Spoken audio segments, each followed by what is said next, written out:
మతోన్మాది అనే ఒక కేసు కాకినాడలో మన ప్రాంతంలో ఒక చంచినాల్ని రేకెత్తించడం జరిగింది. నిజంగా మన ప్రాంతంలో ఇలాంటి మనస్తత్వం ఉన్న మనుషులు ఉంటారా? ఈ వ్యక్తిని వైఎస్ఆర్సీపీ కాకినాడ నాయకుల సిఫార్సుతో ఇంటర్నేషనల్ స్కూల్లో రైఫిల్ షూటింగ్ శిక్షకునిగా పనిచేస్తూ పరిచయం అయ్యాడు సాదిక్ ఖాన్. కేసు డీటెయిల్స్ అన్నీ కూడా మనకు తెలుసు. అంటే నిన్న ఈనాడు పేపర్లో డీటెయిల్డ్గా వచ్చింది. అయితే దీని మీద మా మాజీ ఎమ్మెల్యే శ్రీ అయ్యాజీ వేమ, ఓబీసీ మోర్చా అధ్యక్షుడు శ్రీ గోపి రొంగల గోపి శ్రీనివాస్ రావులపాలెం వెళ్ళారు. అంటే ఎవరైతే మనవడు బ్రతికి బయటపడ్డాడో వారింటికి సందర్శించడానికి వెళ్ళారు.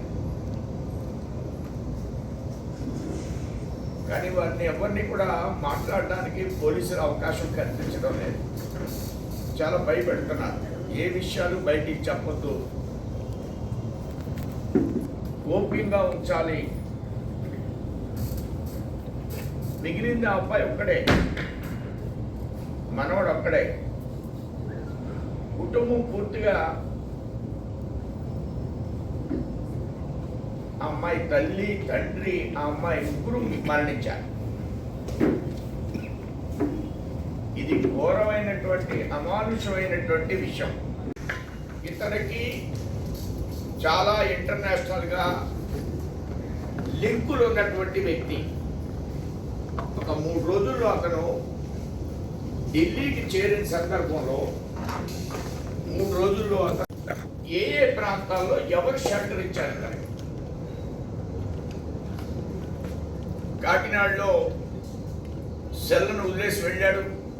అది డిలీట్ చేశాడా, దాంట్లో ఉన్నటువంటి మ్యాటర్ అంతా కూడా. ఇవన్నీ కూడా పోలీసులు బయటికి పెట్టాలి. చాలా కఠినంగా శిక్షించవలసినటువంటి అవసరం ఉంది.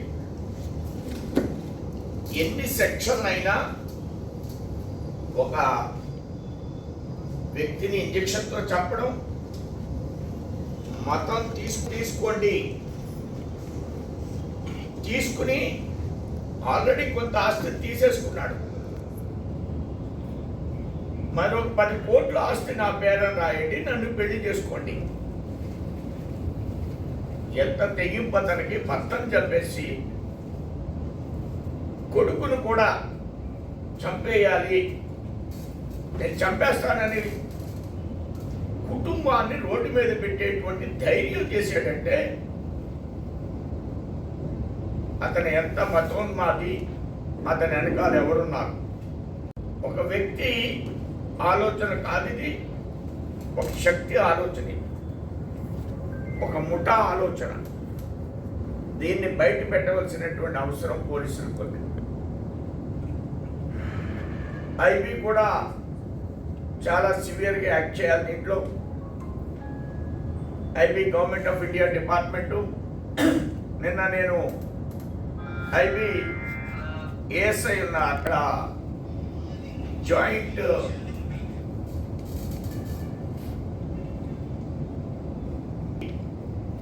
లెవెల్ క్యాడర్లో ఉన్న వ్యక్తి ఉన్నాడు. కానీ అతనికి నిన్న నుంచి నేను ట్రై చేస్తున్నాను, ఆయన ఫోన్ ఎత్తడం లేదు. మెసేజ్ కూడా పెట్టాను, మరి అంత బిజీగా ఉన్నాడో తెలియదు నాకు. ఇక్కడ మనకి ఐబీలో ఒక డిఎస్పీ ఉంది. వీళ్ళు చాలా ఐబీ వాళ్ళు ఈ విషయంలో చాలా సీరియస్గా యాక్ట్ చేయాలి. ఐబీ పోలీస్ డిపార్ట్మెంట్ కలిపి ఇన్వెస్టిగేట్ చేయవలసినటువంటి కేసు ఇది. అయితే పోలీసులు మన ఎస్పీ కానీ అలానే అక్కడ ఉన్న ఎస్పీ కానీ కాకినాడ ఎస్పీ కానీ చాలా త్వరగా రియాక్ట్ అయ్యారు. మనం ఒక విధంగా డిపార్ట్మెంట్ని అభినందించాలి. ఎందుకంటే ఏమి సెలవులు లేవు, అంత ట్రేస్ చేశారు. ఎక్కడెక్కడ దిగాడు, ఏ బస్సు ఎక్కాడు, ఏ ట్రైన్ ఎక్కాడు, ఇవన్నీ కూడా చాలా బాగా ట్రేస్ చేశారు. అయితే మనం దీంట్లో కొన్ని విషయాలు కానీ ప్రయత్నం చేసినట్లయితే ఈ బాలికలకి జిమ్ములు, జుంబు డాన్సులు, సెలూన్లు, బ్యూటీ పార్లర్లు, కార్పొరేట్ సంస్థల కార్యాలయాలు, షాపింగ్ మాల్స్ ప్రధాన కేంద్రాలు లవ్ జిహాదీ సెంటర్లుగా మారినాయి. అవి పనిచేస్తున్నాయి. అక్కడికి వీళ్ళందరూ చేరుతున్నారు, వస్తున్నారు ఈ మతానికి సంబంధించిన వారు. అసలు వీళ్ళకి ఈ నిధులు ఎక్కడి నుంచి వస్తున్నాయి? ఈ ఇన్వెస్ట్మెంట్ ఎవరిస్తున్నారు? ఏ మసీదులు, మదర్సాలు శిక్షణిస్తున్నాయి అనే విషయం పోలీసులు తెలుసుకునే ప్రయత్నం చేయడం లేదు. సరికదా యువతలో అవగాహన కల్పించే కార్యక్రమాన్ని కూడా నిర్వర్తించడం లేదు. మాదక ద్రవ్యాల మీద ఎలా అయితే పనిచేస్తున్నారో డిపార్ట్మెంట్ ఈవేళ దీని మీద కూడా ఆ విధంగా పనిచేయవలసినటువంటి బాధ్యత ఉంది. ఇప్పటి వరకు హోమ్ మినిస్టర్ మాట్లాడలేదు, డీజీపీ మాట్లాడలేదు. ఇది అండర్లైన్ చేసుకోవాల్సిన విషయం. వీళ్ళిద్దరూ ఒక స్టేట్మెంట్ కూడా ఇవ్వలేదు దీని మీద. ఆలుమా ఉగ్రవాదులు కాకినాడలో దొరికారు. జైషే అహ్మద్ ఉగ్రవాద సంస్థకు చెందిన వారు పెద్దాపురంలో దొరికారు. కానీ అప్రమత్తంగా ఉండవలసినటువంటి పోలీసులు నిమ్మక నీరెత్తినట్లున్నారు. ఇటువంటి ప్రాంతాల్లో లవ్ జిహాదీ బయటకు వచ్చింది. అంటే ఈ ఆలుమా తీవ్రవాదులు ఆల్రెడీ కొన్ని కోట్ల నగదు బంగారం తీసుకుని మళ్ళీ బ్లాక్మెయిల్ చేయడం, ఇంటి మొత్తాన్ని తన గుప్పెట్లో పెట్టుకుని భర్త అనారోగ్యాన్ని గమనించి అతనికి విషం ఇచ్చి చంపేసిన సాదిక్ ఖాన్ చివరి అంశంగా ఆమె పేరు మీద ఉన్న మొత్తం యావదాస్తిని తన పేరున రాసి నూకరాజు, అతని భార్య, మనవడు కార్తికేయ, సౌజన్య కుటుంబం మొత్తం ఇస్లాం మతం స్వీకరించాలని కండిషన్ పెట్టిన సాదిక్ ఖాన్ లేని పక్షంలో ఈ ప్రైవేట్ ఫోటోలు, వీడియోలు బయట ప్రపంచాన్ని చెప్పడమే కాకుండా తన భర్తను హతం చేసినట్లు కుమారులు కూడా హతమారుస్తానని బెదిరించడం. ఎంత అఘాయిత్యానికి అతను పాల్పడ్డాడో, కఠినంగా వ్యవహరించాడంటే ఇతని మీద నిఘా పెట్టాలి. చాలా మూలాలు ఉన్నాయి. నిన్నే బంగ్లాదేశ్లో మన ఇద్దరు హిందూ కుటుంబాలు చంపేశారు. బయటికెక్కి వాళ్ళు మాదక ద్రవ్యాలు స్వీకరిస్తుంటే ఏంటని అడిగితే చంపేశారు హిందువుల్ని బంగ్లాదేశ్లో. కానీ భారతదేశంలో హిందువులకు రక్షణ లేకుండా పోయింది. బంగ్లాదేశ్లో ఎలాగా లేదు. భారతదేశంలో కూడా హిందువులకు రక్షణ లేకుండా పోవడం అంటే దీని అసలు గవర్నమెంట్ సీరియస్గా తీసుకోవాలి. మేము దీంట్లో ఉన్నప్పటికి కూడా ఇది మా పార్టీ ఈవేళ ఈ విషయాన్ని సీరియస్గా తీసుకుంది. ఈవేళ అన్ని ఎస్పీలు కూడా కంప్లైంట్లు ఇవ్వడం, దీన్ని సీరియస్గా తీసుకుని ప్రభుత్వం ఇన్వెస్టిగేట్ చేయాలి అనేది మా యొక్క ఆలోచన. ఈ విధంగా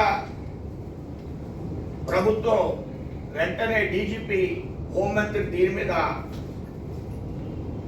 వారి యొక్క అభిప్రాయాన్ని తెలియజేయాలనేది భారతీయ జనతా పార్టీ డిమాండ్ చేస్తుంది. ముఖ్యమంత్రి వాడు మేమేమో అసెంబ్లీలో డిఎస్సి మీద పూర్తిగా సమాధానం చెప్పాము. వాళ్ళేమో కౌన్సిల్కి వస్తారు, డిఎస్సి మీద రోజు గొడవే, అల్లరి. అందులో ఎమ్మెల్సీల్లో కొంతమంది ఆడ ఎమ్మెల్సీలు అనుకోరు. స్పీకర్ పోడియం మీదకి వెళ్ళి ఆ స్పీకర్ కాళ్ళకి ఎలా కాగితాలు అడ్డం పెట్టారు. తర్వాత ఆ స్పీకర్ పోడియాన్ని డ్రమ్స్ లాగా మ్యూజిక్ లాగా వాయిస్తారు. చెవులో స్పీకర్ చదువుతుంటే బిల్స్ మీద చెవులో మూతి పెట్టి ఆయన ఇబ్బంది పెడతారు. మరి ఏ ట్రైనింగ్ ఇచ్చి పంపిస్తున్నాడో మన జగన్మోహన్ రెడ్డి మనకు అర్థం కాదు. అక్కడికి వెళ్ళాడు, ఇక్కడ సభని జరగనివ్వరు. డిఎస్సి మీద దాంట్లో 350 ఉద్యోగాల్లో కొన్ని తప్పులు జరిగినాయి, దాంట్లో కోర్టులో ఉన్నాయి. మీరు చేసినటువంటి రిక్రూట్మెంట్లో కూడా చాలా అవకతవకలు జరిగినాయి. అప్పుడు తెలుగుదేశం అందరం కూడా ప్రతిపక్షంలో ఉన్నాం. అప్పుడు కూడా మేము దీని మీద మాట్లాడాము. కానీ ఇది ఒక్కటే కార్యక్రమంగా తీసుకుని రోడ్డు మీద నిరాహార దీక్షలు చేయడం కానీ ఇవి కానీ మేము చేయలేదు. ఇప్పుడు ఏమంటాడు కొత్త సత్యనారాయణ గారు, సిబిఐ వేసేయండి, దాని మీద వేసేయాలంటే దీని మీద వేసేయాలంటే సిబిఐ. ఏమో సిబిఐ కొత్తిమీర వ్యాపారం చేసే కట్లా ఉంది వాడికి, ప్రతి దానికి సిబిఐ వేసేయండి.